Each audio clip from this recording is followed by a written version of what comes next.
Private hospitals కు ధీటుగా నల్గొండ జిల్లా కేంద్ర ప్రభుత్వ ఆసుపత్రిని అభివృద్ధి చేస్తామన్నారు మంత్రి కోమటిరెడ్డి వెంకటరెడ్డి. జిల్లా కేంద్ర ప్రభుత్వ ఆసుపత్రిని సందర్శించారు మంత్రి కోమటిరెడ్డి. ప్రతీక్ ఫౌండేషన్ సహకారంతో హాస్పిటల్లో special new born care unit కు 25 ఇంక్యుబేటర్లు, నిత్యావసర వైద్య పరికరాలను అందజేశారు మంత్రి. ఆసుపత్రికి కావాల్సిన అన్ని సదుపాయాలపై కలెక్టర్ నుంచి నివేదిక రాగానే ప్రభుత్వం ద్వారా తమ కుమారుడి పేరిట ఏర్పాటైన ప్రతీక్ ఫౌండేషన్ నుంచి నిధులు కేటాయిస్తామని తెలిపారు మంత్రి.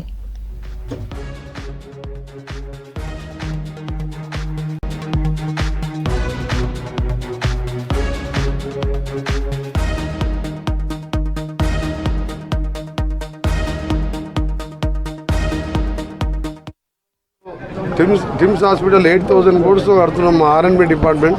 ఆ రివ్యూలో ఉన్న మేడం మెసేజ్ పెట్టి ఇది అర్జెంటుగా కావాలి సార్, ఇక్కడ పిల్లలకు ఎక్కువ వస్తున్న డెలివరీ అంటే రేపు హైదరాబాద్లో కొన్ని తీసుకొని మిగిలినవన్నీ కూడా హైదరాబాద్లో లేకుంటే మిగిలినవన్నీ కూడా బెంగళూరుకి వెళ్ళి తెప్పించి మిడ్ నైట్ వరకు తీసుకొచ్చి ఇప్పుడు ఫిట్టింగ్ జరుగుతున్నది.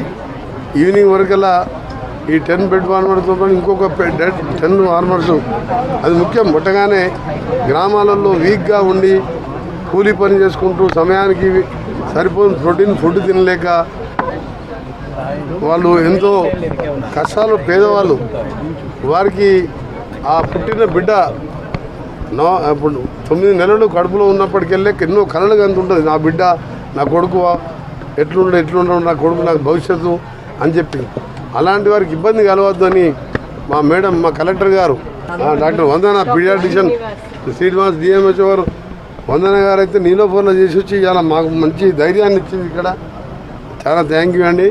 మా కలెక్టర్ గారు ఈరోజు మీ అందరికీ కూడా చెప్తున్నాం, ఇక్కడ మేము ప్రైవేట్ హాస్పిటల్లో దాదాపు 100 హాస్పిటల్ ఉన్న ఒక డెలివరీకి కామన్ లేడీ 2 పూటల 2 భార్యాభర్తలు పనిచేస్తే పిల్లల్ని చదివించుకోవడం కానీ పిల్లల్ని వాళ్ళ ఫ్యామిలీ మెయింటెనెన్స్కే సరిపోదు.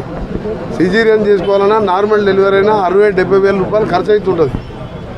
కాబట్టి నేను ఒకటే డిసైడ్ చేసిన, మా మేడం, మా కలెక్టర్ గారు చెప్పినట్టు డెఫినెట్గా దీని 1 మంత్లోనే ఇంకొక కొత్త బిల్డింగ్లో కూడా ఒక ఫ్లోర్ తీసుకుంటున్నాం. బిఫోర్ డెలివరీ అయిన పేషెంట్స్ని అక్కడ చేయడం. ప్రైవేట్ హాస్పిటల్స్ ఇప్పుడు సోకాల్ హైదరాబాద్లో చెప్పే ఫేమస్ హాస్పిటల్స్ రెయిన్బో కానీ అంకురా కానీ అలాంటి హాస్పిటల్స్ కోటీశ్వర్లు అలా హాస్పిటల్ని చేయాలనేదే నా లక్ష్యం. ఎందుకంటే మనం ప్రజాప్రతినిధిగా రోడ్లు వేసినా బ్రిడ్జ్లు వేసినా దానికంటే ఎక్కువ పేదవారికి సాయం చేయాలనేది నాకు ఇప్పుడు ఆలోచన ఉంటుంటుంది. ఇప్పుడు అలాంటి కలెక్టర్ నాకు రావడం, మా జిల్లాకు రావడం నా